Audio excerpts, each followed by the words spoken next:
অৰুণোদয় লাগে যদি 2000 টকা দিয়ক দাদা দুখীয়া মানুহ কেনেকৈ 2000 টকা দিব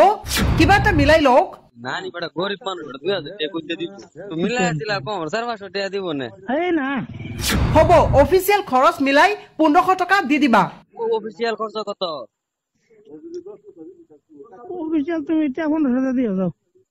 ইমান দুখীয়া মানুহ অলপ কম কই লওক বড় গরিব মানুষ কইতে দিব কস আমার অফিশিয়াল খরচ আছে 1000 টাকা ঠিক আছে তুমি 1000 টাকা দি দিবা 1000 টাকা তো অফিশিয়াল খরচ আছে এই 1000 টাকা খরচ আছে তোমার কাছে না কি কইম কিছু কইবার না এলে তুমি যাও টি 1000 দিয়ে দিও তুমি 1000 দিয়ে দিও যাও লাগতো না 1000 দিয়ে দিও নজরুলের মাকেও 1000 টাকা দিছে অন্তিম পর্যায়ত 1000 টাকা কই লই আছো এই নজরুল আমরা লগের না কোন নজরুল এই যে খালপাড়ের হ্যাঁ নজরুলের মা 1000 টাকা দিয়ে দিছে কি কই এমন কও লাস্ট পর্যায়ে 1000 টাকা লো হইতাছে মানে যদি করে মানে দরলনি করে নিজের বুল্লা এডি 1000 বেলেগর পড়া 3000 টাকা কই লই আছো ফ্রমর নামত নালে 3000 লইতাছি ফ্রম 3000 হ্যাঁ ও বাপ তে তো পয়সা সারা তোমরা রে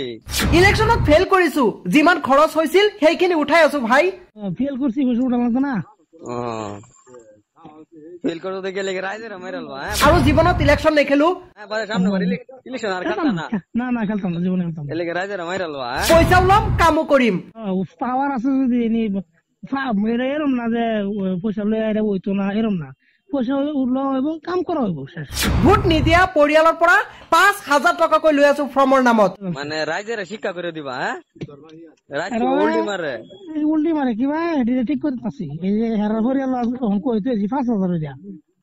মানে আপই করতেছে কোন 3000 দিব না 5000 দাম লাগবে মই সিলেকশন কমিটিৰ মেম্বাৰ মই মমিনুল দাক কৈ দিম তুমি 1000 টাকা দিছা বুলি আমি সিলেকশন কমিটিৰ মেম্বাৰ তুমি 1000 দিও আমি কইম যে মানে তো গৰিব মানুষ 2000 টাকা দিছি এইবাৰ অৰুণোদয় সিলেকশন কমিটিৰ মেম্বাৰৰ দালাল ৰাজ আৰম্ভ হৈছে অৰুণোদয় ফ্ৰমৰ নামত চতিয়ান গাঁও পঞ্চায়তৰ অন্তৰ্গত 65 নং ভোট গ্ৰহণ কেন্দ্ৰৰ অৰুণোদয় সিলেকশন কমিটিৰ মেম্বাৰৰ দালাল ৰাজ আৰু ইতিমধ্যে সামাজিক মাধ্যমত ভাইৰেল হৈ পৰিছে এটা কল ৰেকৰ্ডিং